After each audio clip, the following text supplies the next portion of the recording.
In an age of empires, when one name stood above all others, Rome was the undisputed superpower of the ancient world.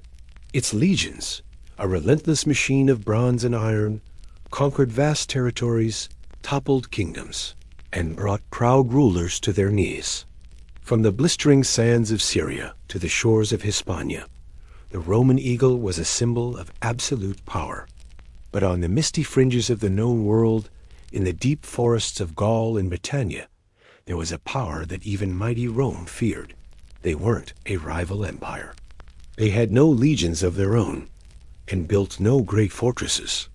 They were a secretive, enigmatic priesthood that held the hearts and minds of the Celtic peoples in their hands, the Druids. It was a potent, terrifying combination of their immense political influence and their whispered rituals said to involve human sacrifice on a scale that horrified Roman sensibilities, that made them a profound threat to the greatest empire the world had ever known. This is the story of a clash of cultures, a war of ideas, and a battle for the very soul of a continent. Two worlds collide: the Roman machine and the Celtic heartlands.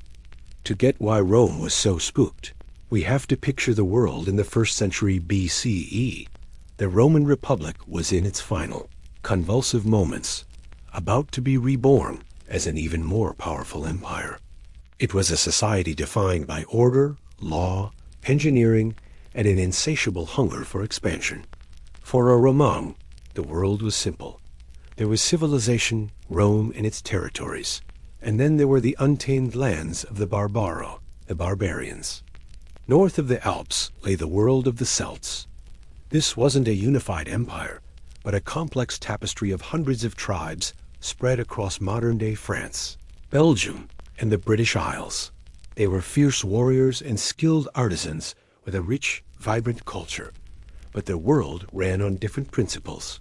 It was a world of sacred groves and a spiritual connection to the land that was profoundly alien to the organized, urban mind of a Roman.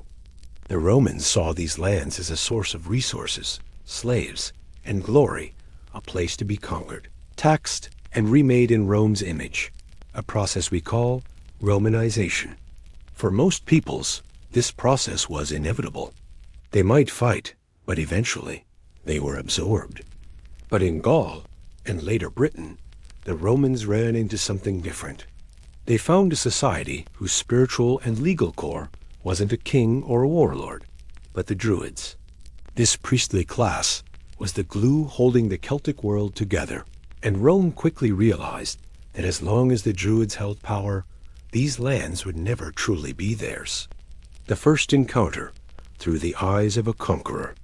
Our main and most detailed window into the world of the Druids comes from a fantastic, yet deeply biased source, Gaius Julius Caesar.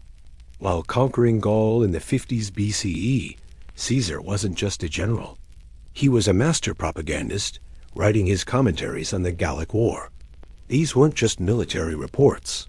They were carefully crafted stories designed to justify his campaigns and explain this strange new world to the folks back home. And what Caesar described was a class of men with staggering authority. He wrote that in all of Gaul, only two groups of men were held in any real honor: the nobles and warriors and the Druids. But it was the Druids who held the real power. According to Caesar, the Druids oversaw all religious matters, but their influence bled into every corner of Celtic life. They were the supreme judges, settling nearly all disputes, whether between tribes or individuals. If a crime was committed or an inheritance was disputed, the Druids made the final call. Their authority was absolute. If anyone defied their ruling, the Druids could impose the gravest punishment: excommunication. The offender was barred from sacrifices, making them a social pariah, shunned, denied justice, and stripped of all honor. Caesar also noted, with a soldier's eye, that Druids were exempt from military service and paid no taxes.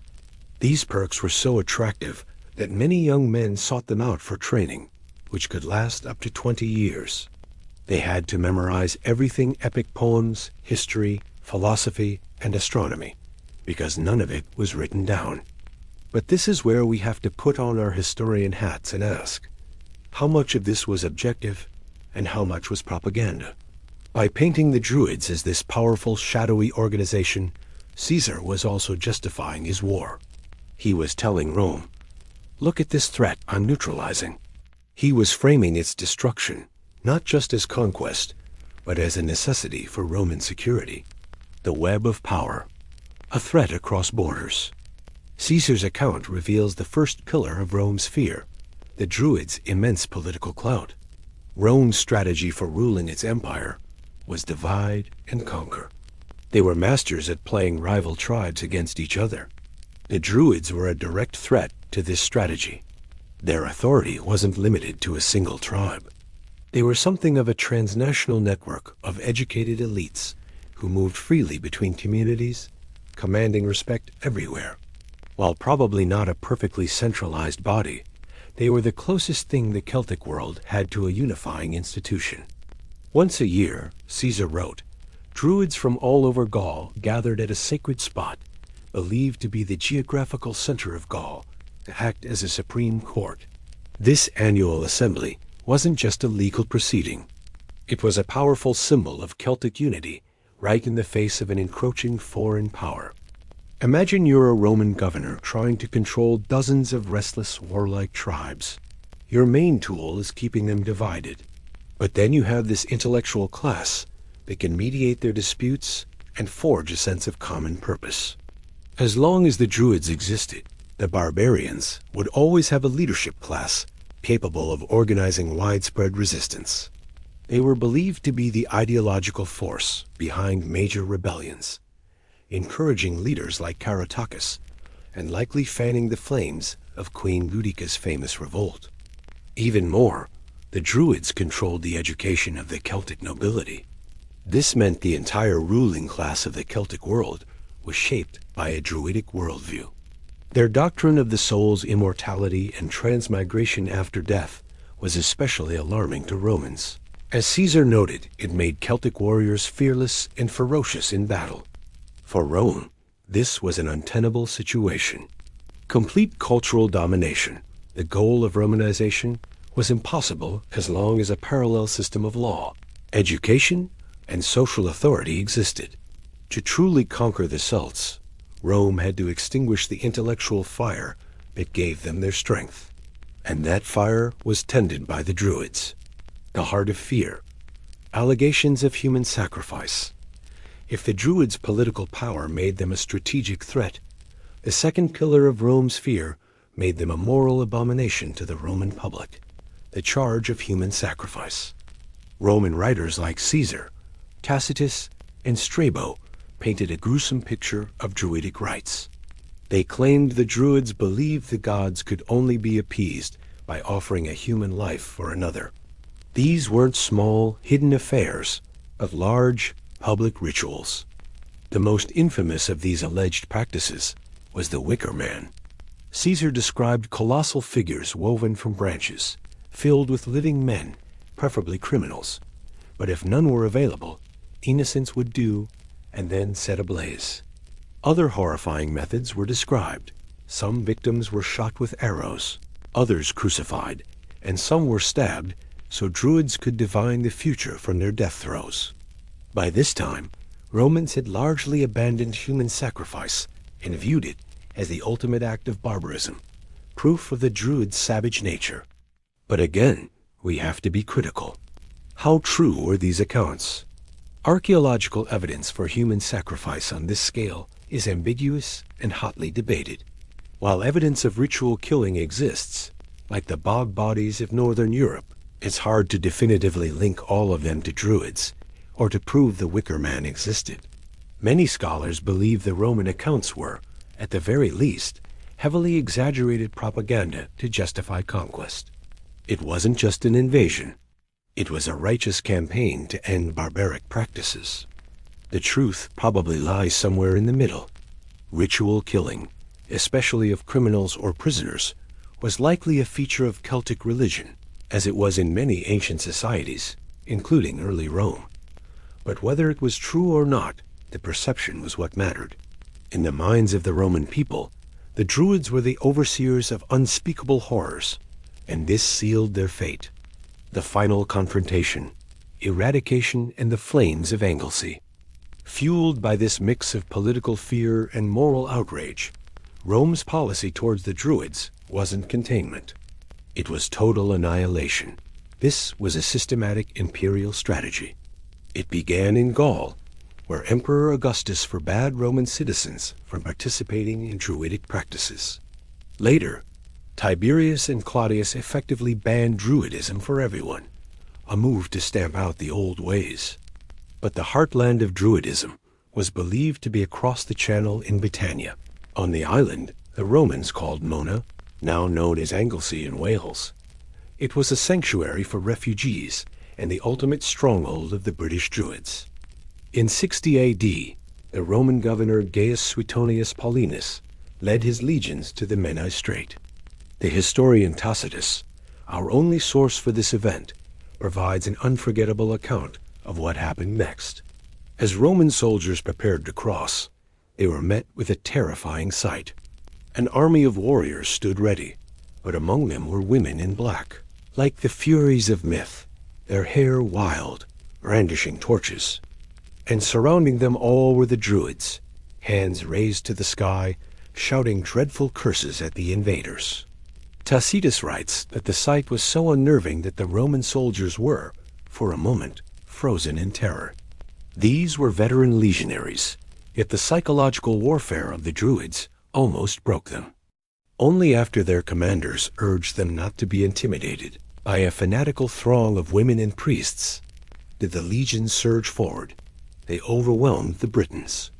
A Roman garrison was installed, and crucially, the sacred groves of the Druids were demolished. Tacitus claims these groves were consecrated to their savage cults, where they drenched their altars in the blood of captives. The attack on Anglesey was a profound statement aimed at erasing the most powerful institution of native British culture. Suetonius had to withdraw to deal with Boudicca's massive rebellion, but the Romans would return under Agricola in 77 A.D. to finish the job. After this, as an organized power, the Druids largely vanished from the historical record. Their power was broken, their sacred sites destroyed, and their influence scattered. Echoes in the mist, so why did Rome, the global superpower, fear the Druids? It boils down to a perfect storm of the spiritual and the temporal. First, Rome feared their religion. Whether the stories of the Wicker Man were true or propaganda, the Romans saw Druidism as a cruel and inhuman faith, an affront to their civilized order. This moral revulsion provided the public justification for their destruction. But perhaps more importantly, Rome feared their power. They weren't just priests. They were the judges, teachers, and political advisors of the Celtic world. They commanded a unique authority that could unite the disparate Celtic tribes in a way no king ever could. They were the intellectual architects of resistance, a permanent obstacle to the total Romanization of Gaul and Britannia. To the ruthless mind of a Roman emperor, they were a political threat that had to be excised. The tragedy of the Druids is that we know them almost exclusively through the eyes of the very people who destroyed them. Because their vast library of knowledge was held only in memory, their own voices are silent. Their philosophies, their histories, their view of the universe, all of it was lost in the smoke rising from the sacred groves of Anglesey. What remains is a profound and enduring mystery, leaving us with the biased accounts of their enemies and the tantalizing clues of archaeology. They were a sophisticated intellectual class, so formidable that the greatest empire in the world saw no other option than to wipe them from the face of the earth.